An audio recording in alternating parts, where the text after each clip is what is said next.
Kain tayo. Satisfied na ako.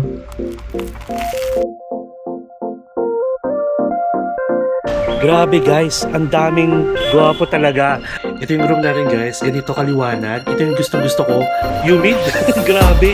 Ayan, daming tao. Ididipin nyo sa soup. Tapos pwede nyo na rin samahan ng mga gulay. So dito lang tayo tatawid. So ito na siya before guys. Wala na.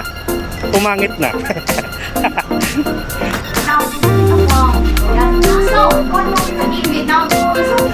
I'm gay.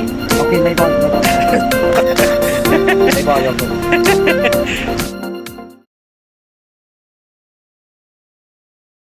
Hello guys! Good morning! Kagigising lang natin. Actually, hindi makagigising literal.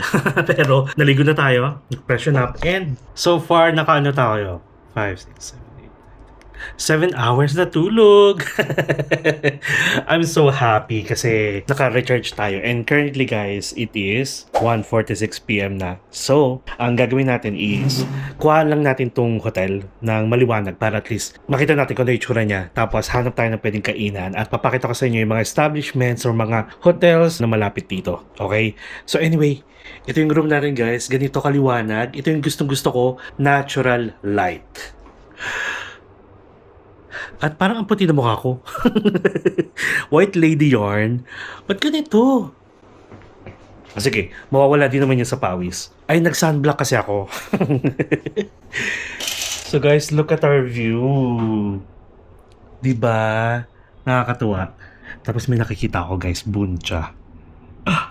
Sige. Let's explore this hotel kung ano pa yung pwede nating makita. Tapos kuha ako yung lobby.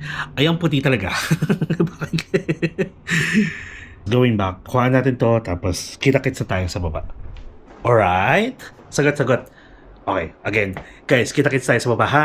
Alright? Alright. Yan yung mga gusto ko mga sumasagot kayo.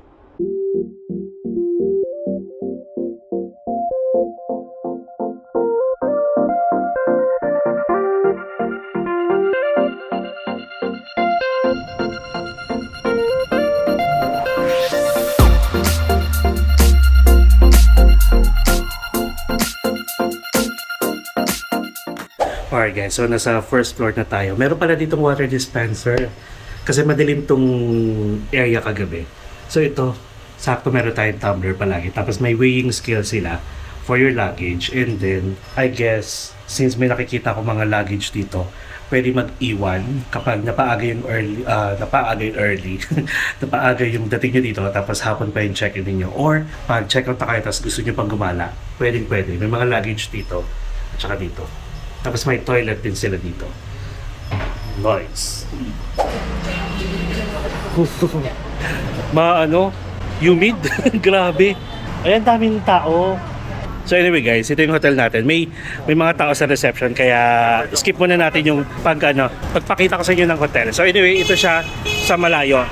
Ay, nasa Hanoi na talaga tayo. Ang iingay. Tapos ingat-ingat kayo sa pagtawid ha. So ito yung Kipad Hotel natin. Yan. Ito siya. Buong building. Diba? Ay, nakakatawa kasi paggawaan ng lapida. Tapos, ayun din, paggawaan ng lapida. And then, ang katabi niya naman, parang local, bilihan ng mga box, mga gano'n. Tapos, may jewelry shop dito. Oh, may Highlands Coffee. Ayan. Grabe yung init guys, like makulimlim pero humid, ang lakas maka-Thailand. Ganito yung weather sa Thailand. Wait lang hindi ko pa alam kung saan tayo pupunta. Ay, oo nga pala, ang One Kim Lake guys ay dito ata. Ito, pag dire-diretso natin. So sige, dito muna tayong side. Gwapo naman. Ay, dito pala yung ito yung buncha. Dito yung natin. Yung room natin, ayun, yung naka-open. Dito pala siya. So anyway, ito yung buncha. Tapos sasamahan nyo ng spring roll. OMG. Okay, wait lang Ito, may bilihan ng mga pasalubong dito guys. Tapos, ayun na, pag dire-diretso na to, One Kim Lake na guys. Tara, punta tayo. Ayun ang mga bilihan na pasalubong. Nakakatawa naman yung ano natin, nasa old quarter talaga tayo. At ito yung mga cyclo, yung rickshaw na na-try natin before. Yung inikot tayo dito sa old quarter.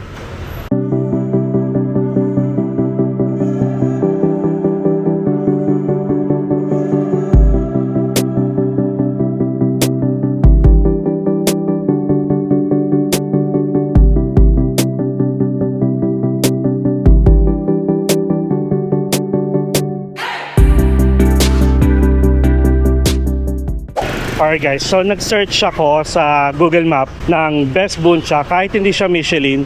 Ang gwapo naman ito. Guys, grabe, ang daming gwapo dito. So nakakita ako guys ng isa, which is nandito na. Ito. Yan, meron silang buncha. Ayan oh. Yay! Tara, tapos samahan natin ng spring roll. OMG. And marami rin pala ditong spa guys. Maraming souvenir shops. Dito sa old quarter kasi talagang pinag-i-stayan ng mga turista karamihan. Tapos ang daming motor dito. Ingat-ingat kayo katulad niyan. Walang magbabantay sa inyo. So tawid lang kayo at your own risk. Ganan. Tingin kayo kaliwat kanan ha. Kasi may mga daanan dito na two-way. Grabe guys, ang daming gwapo talaga. Actually, nung pumunta tayo ng Danang, first impression natin, ang daming gwapo. Tapos ito napansin ko, dun sa mga medyo magagandang restaurant, nag-check ako ng price nung buncha, nasa around 130,000. Tapos dito sa mga ganitong itsura na mini restaurant ng basta store, nasa ano lang 60. So almost half the price. So syempre dito na lang tayo. And check natin kung may pwesto. Ayun, may pwesto pa. So bali, order tayo ng Hanoi grilled pork rice noodles, which is yun yung buncha. Tapos samahan natin ng spring roll. Ayun, there. Buncha and spring roll. Okay, spring roll. Bali, 60 yung buncha, 60 yung spring roll. Tapos, ano yun? Gwapo nito. Tapos, 30,000 for the drinks. So, bali, 60 for buncha, 60 for spring rolls, 30 for the drinks, so 150. Parang feeling ko mas okay pa rin to, combination, kaysa dun sa mga malalaking restaurant na mismong pinaka-buncha lang is nasa 130 agad. Wala pang drinks yun. Oh my God, first meal here sa Hanoi. Yun yung ano, yun yung gawin nyo. Kapag naghahanap kayo ng mga kainan, kahit saang lugar, i-Google Map nyo, tapos check kayo ng review. Noodles. Gulay. So guys, nandito tayo sa Hanoi at nakahanap tayo ng isang mini restaurant na nagbebenta ng buncha dito. And good thing, 5-star yung review nila sa Google. At first meal natin itong buncha. So ito yung combination niya. May pork and soup. Tapos may gulay. And then ito yung pinaka-noodles nyo. Tapos may sili and garlic na dito na pwede nyo i-add dun sa pinaka-buncha ninyo or soup. And then may calamansi. Tapos, yung mga utensils nila dito is available lang doon sa pinaka-table. Kung maarte yung tiyan ninyo or maarte kayo, magdala na kayo ng wipes or alcohol, punasan nyo muna bago nyo gamitin. Which is nagawa na natin. So, lagyan natin ng garlic at saka sili. Tignan mo muna natin sa sarap. Yung lasa ng sabaw niya, alam niyo yung after na i-grill yung pork, nilagay sa sabaw, tapos yung lasa ng grilled pork na yun, yung nagpapasarap sa sabaw, nagpalasa. Tapos nakakalasa ako ng parang may sugar, naglasang matamis konti. At nagkaroon ng twist kasi naging maanghang siya dahil nilagyan natin ng sili. Tapos yung garlic din, malasa. So, ang pagkain nito guys is, ito yung noodles, ididip niyo sa soup. Tapos pwede nyo na rin samahan ng mga gulay. Ayan. Ayan. Actually, ito yata parang mapait to eh. Alam ko. Ayan. Lubog nyo lang. Tapos, kainin nyo lang.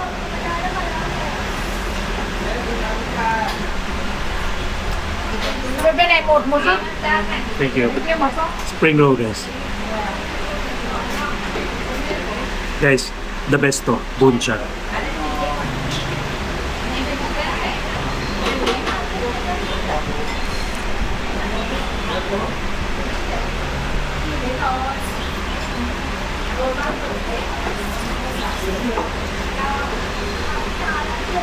Kain tayo. Actually guys, yung gulay nila dito unlimited ha. Kung gusto niyo pang mag-request, go lang.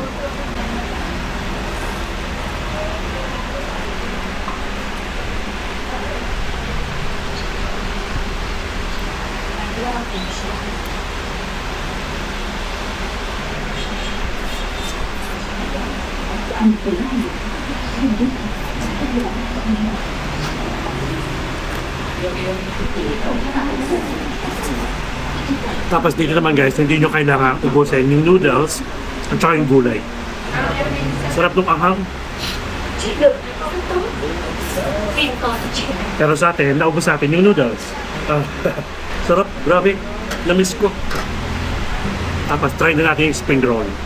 Parang halo-halo siya. Parang almost the same ng Shanghai roll sa atin. May giniling, parang may mushroom, may gulay, tapos parang mayroon siyang konting-konti na noodles.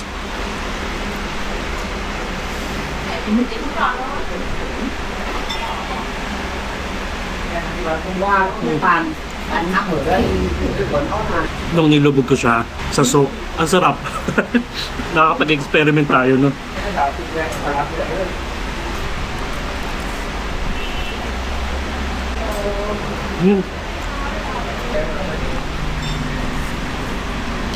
Guys, wala kasi ako nakitang sauce ng pinaka spring roll. Ang ginawa ko lang, nilulubog ko siya sa soup ng buncha natin. Amazing! Try nyo ha!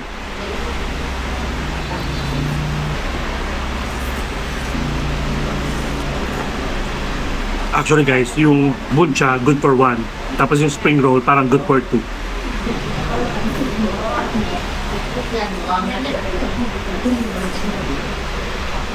Save the best for last. Ito yung parang pinaka mini burger patty.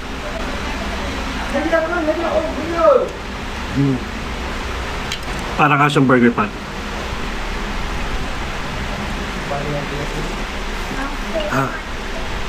Buti na lang guys, hindi maarte yung tiyan natin sa mga ganito. Sanay tayo sa mga street foods. Huwag lang yung talagang water kung water ha. Magdala na lang kayo ng bottled water. Huwag kayong iinom sa service water nila. Panalo. Dito lang yan. Thank you. Yeah. This one. Good. So I guess yun lang yung magiging vlog natin. Tapos mamayang gabi mag night market tayo. Medyo mainit. As in parang Thailand talaga. Yung init niya. Humid. And expect nyo syempre marami tayong gagawin dito with Shane. Bukas sila darating. Tapos dalhin ko sila siguro somewhere sa iba pang kainan para matry agad nila yung Vietnam food. Ganyan.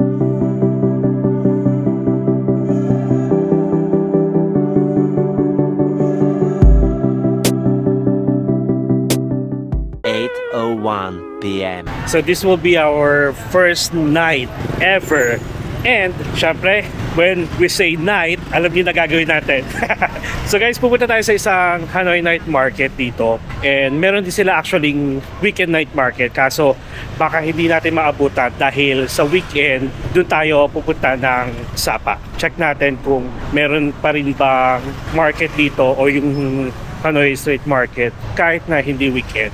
So all the way from our accommodation guys sa may Kipad Hotel 29. So bali lalakarin na lang natin kasi sobrang lapit lang niya. Like siguro mga 6 minutes walk going to the Huan Kiem Lake. Tapos check natin kung ano na itsura ngayon nung dating may Shark Jaw building kasi nung time na nandito tayo last year, ilang araw na lang gigibain na siya. So check natin kung ano itsura ngayon. Pakita ko sa inyo yung dadaanan syempre.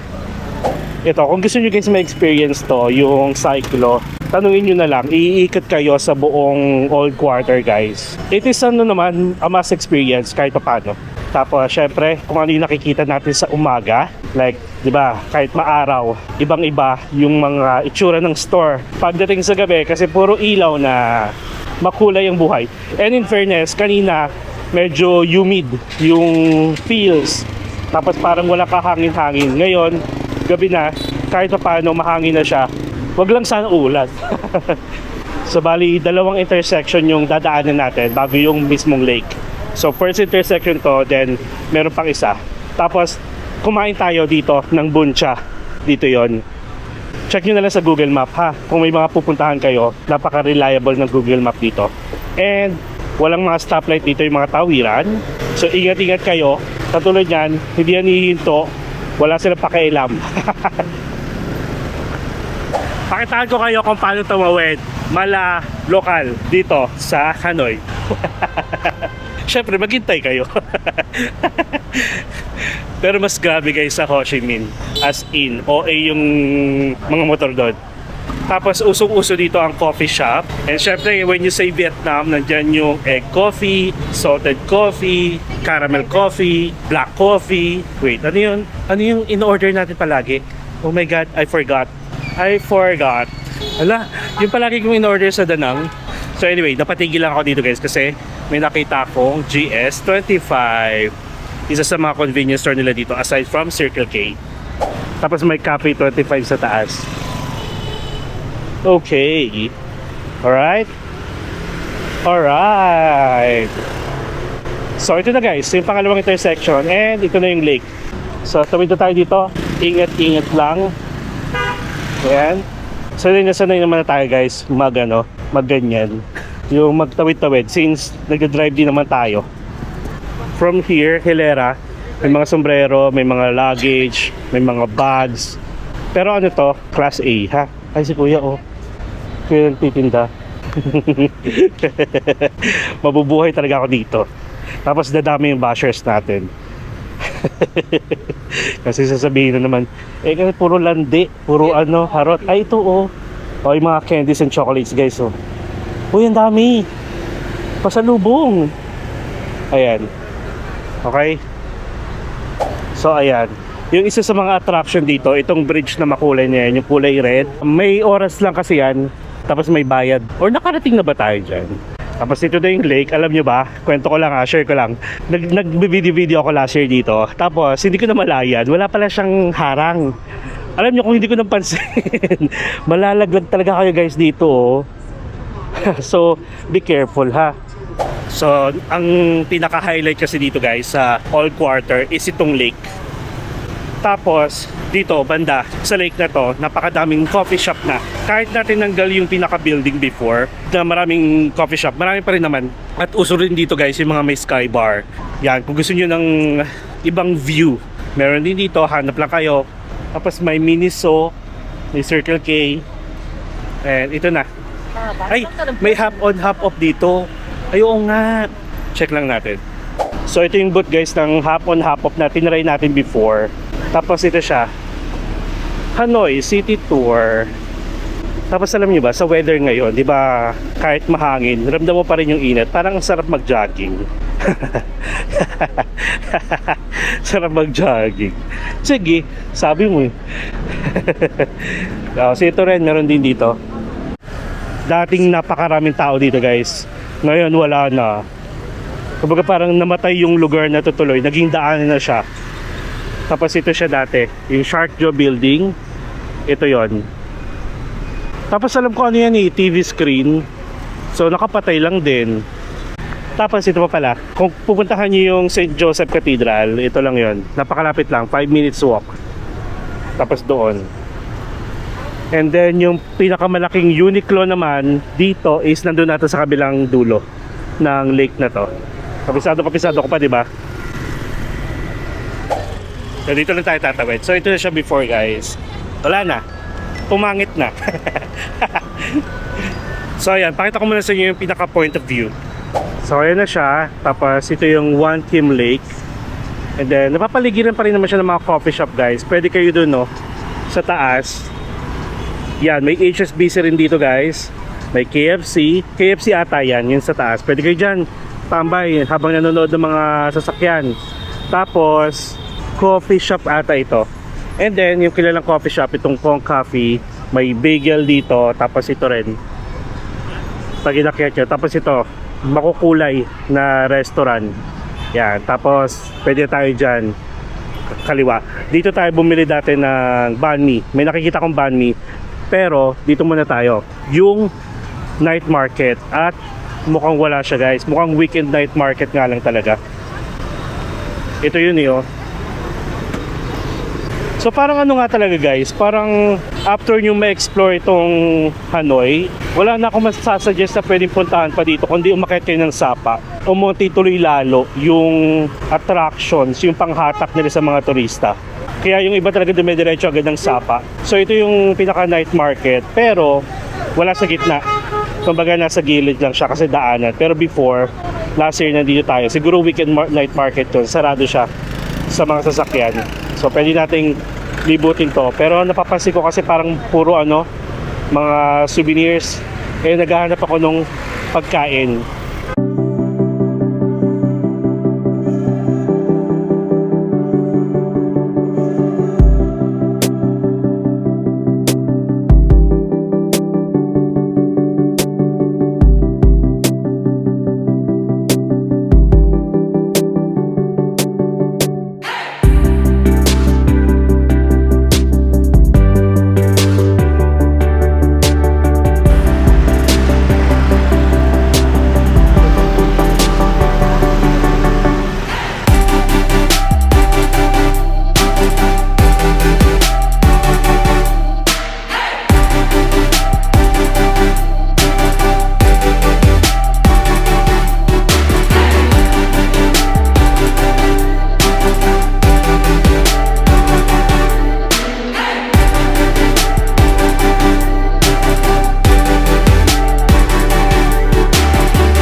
Can I have one banh mi?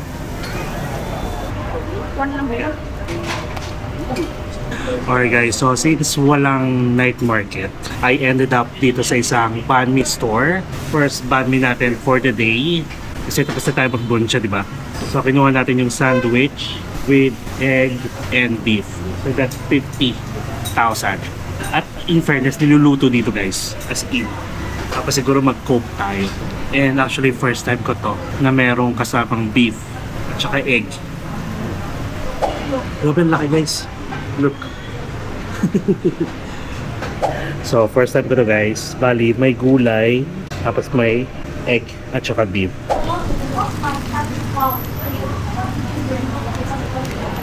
Masarap yung bread kasi crunchy.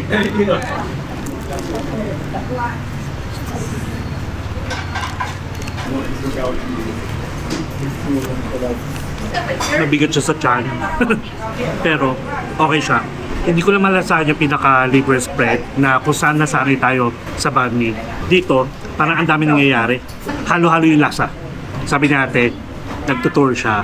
Sabi niya, isa to sa mga kakaibang banh mi dito. Which is yun nga, hindi siya typical na banh mi. Ang messy.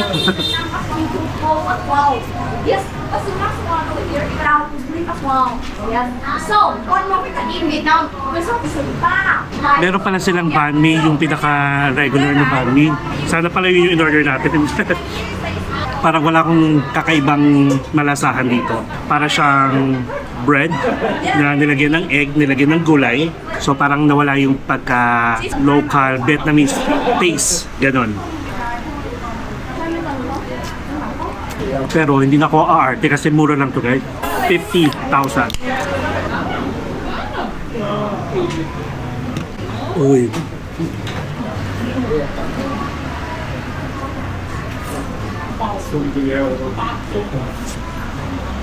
Bayad na tayo. Tapos, check natin kung saan pa tayo pwede.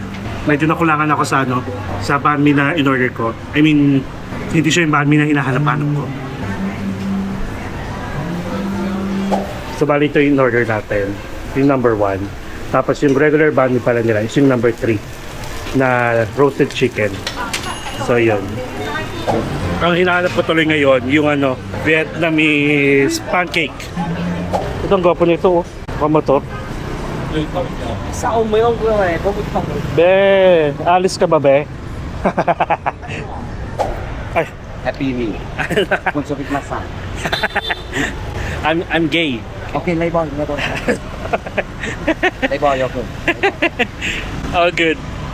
Nagulat ako kay Kuya, lumapit sa akin tapos may pinakitang bilat na nakahubot-tubad. Sabi ko, no. Sabi niya, sige, meron din ako lalaki. Ay, wait. Ayoko ng mga ganyan. So, at least, siguro narinig nyo. Pero, share ko lang. Baka kasi may lumapit din sa inyo, ma-culture shock kayo. So, dito, sabihin nyo lang no. Okay lang yun. A few moments later. Alright guys, so malapit na tayo sa accommodation natin. 3 minutes walk. Tapos may nadaanan ako ditong Kmart. So parang siguro local grocery, mini grocery. Parang pwede tayo bumili ng tubig, ng chichirya, pang lafang natin. Tapos naisip ko na rin na kung hindi natin maubos yung mga chichirya natin, dali natin sa Sapa para may pagkain tayo habang nasa biyahe. Parang mas mura dito sa mga ganito. Ito yung mga gusto kong coffee Ito. Chips tayo. Hanap tayo ng pwedeng mangat-ngat, manguya. Ito. Sa taas. May ice cream din. Actually, gusto ko ng ice cream. Sobrang init ngayon. Yeah. Okay, so naka 59 tayo. 59,000. Nasa 130 plus. Isang tubig tapos 2 chips. Yung Lays, alam ko mahal yung Lays eh. Grabe ang init. Uminit na siya. So sige, kita-kitsa tayo sa hotel natin. Okay? Bye! 2 hours later. Okay guys, so ito na. Currently, it's 11:08 PM na. Tapos habang nag-edit ako ng vlog natin, sabi ko, nagugutom ako at parang hindi ako satisfied sa banh mi na binili natin kanina. So sabi ko, saan pa kaya ako pwedeng maghanap ng banh mi? Naisip ko, meron pala dito guys, Grab food. Aside from Grab car, Grab bike. Kaya ginawa natin, order tayo sa Grab ng banh mi. So bali, ano ba yung pangalan ng store na pinagbilhan natin? Banh mi Hoi An Hang Boom. Yung Hang Boom yun yata yung street name. Tapos, and in fairness naman kasi, yung ratings sa Grab nitong store na to is 4.5. Tapos, ang binili natin yung talagang signature banh mi na pork belly. Ay, pork belly ba? Pork belly marinated in salt for 60,000. Tapos, meron silang 25,000 na Coke. Tapos nag-iiba-iba na nga talaga yung parang mga combination nung banh mi. Nag-upgrade din yung banh mi style. Ganun. So anyway, ito na siya guys. Sobrang lapit lang siya dito. Parang 15 minutes lang yung order natin dumating na agad. Pero for sure, baka pag dilakad siya, baka abutin tayo mga 10 minutes. Okay, so sabi ko nga, medyo nagkikrave ako ng banh mi, yung totoong banh mi. Though yung kinain natin totoo naman, pero hindi lang talaga yun yung lasa na ina-expect ko o yung nahanap-hanap. Okay, so tara, kain tayo. Mabango. Ay, ang laki. Parang mas malaki siya guys. Oh my god, mas malaki siya dun sa kinain natin kanina. Nakakatawa naman. So, wait lang ha. Wala ko ng baso. Wala pala tayong baso. Mini mug pang tea. Sorry guys ha, midnight cravings ang peg natin ngayon. Tapos nag-coke lang tayo. Silipin ko lang. Ito na talaga siya guys. Ito yung banh mi na hinahanap ko. So may cucumber, merong papaya, tapos may pork belly, tapos may liver spread. Oh my god, na-excite ako bigla. Dapat pala pinakat ko into half para makakain ko agad. Anyway.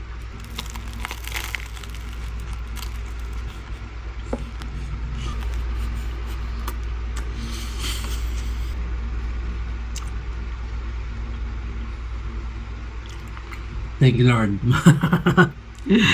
Tama tayo ng in-order. Ito yung lasa na hinahanap ko kasi mas nangingibabaw yung lasa nung liver spread. Ano yun? Alam niyo ba, share ko lang. Unang-unang city na napuntahan ko dito sa Vietnam is Da Nang. First time ko nakatikim ng banh mi. Hindi ko pa siya na-appreciate. Nakalimutan ko na kung ano yung content nung kinain ko. Basta alam ko banh mi yun. Pero naaalala ko, wala siyang masyadong laman. Ganun. Kaya nung time na yun, nasabi ko sa sarili ko na ay, isa to sa mga local food na binabalik-balikan at kilala sa Vietnam, but hindi ko nagustuhan. Then, pumunta ako sa Hanoi last year. Guys, nakatikim ako ng banh mi talaga. Doon ko siya na-appreciate. Tapos nag-Ho Chi Minh tayo. Nagkaroon tayo ng parang motorbike tour. Natikman ko ulit. Talagang na-appreciate ko na siya. At yun yung reason ko bakit hinahanap-hanap ko yung lasa ng banh mi. And yes, panalo to. Ilalagay ko dito kung ano yung store niya sa Grab. Baka kasi makita nyo siya somewhere. Pag naglilibot ka dito sa Old Quarter, at least it is a must try. Pork belly yung laman ha. Kasi merong chicken, meron ding gulay, and so on. Okay? Kain tayo. Satisfied na ako.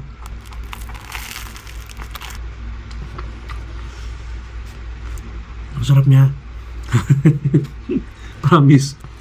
Late night cravings, no?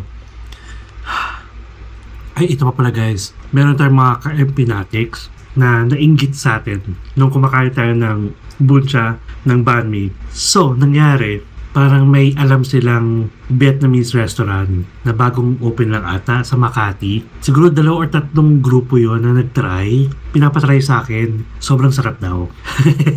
Nakalimutan ko yung mga pangalan. Sorry naman. Basta yun, palagi na lang siya suggest na itry mo to Mark dito sa Makati. Ang sarap nung buncha, nung sausage, tapos banh mi. Tapos parang yung may-ari daw is mag-asawa, yung isa Vietnamese ata, tapos yung isa is Pinay or Pinoy. Ganon. Hindi pa kasi ako napupunta na Makati. Guys, if ever na lang na gusto nyo makatikim ng Vietnamese food talaga, authentic, yun, puntahan nyo yun. Actually, nag-open na rin yung Kong Cafe sa sa Gateway Mall 2, pero yung never ko pang napuntahan. O nga, na-miss ko na rin yung yung egg coffee, salted coffee, yung ayun, ano yun? Buncha, hindi, Bakshu, yung coffee with milk, Bakshu, tapos ano pa ba yung isa? Coconut coffee. Ay, itatry ko yun, hanapin ko yun dito.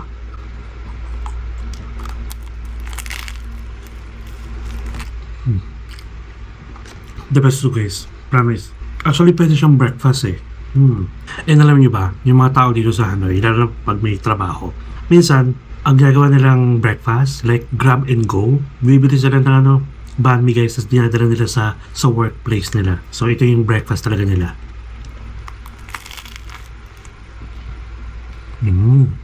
Sarap. Gusto ko lang ma-feel nyo kung gaano ako satisfied. Kasi kanina parang wala, diba? Kasi ang messy. Ang daming nangyari. May beef, may chicken, may gulay, tapos may sauce siya na ang messy.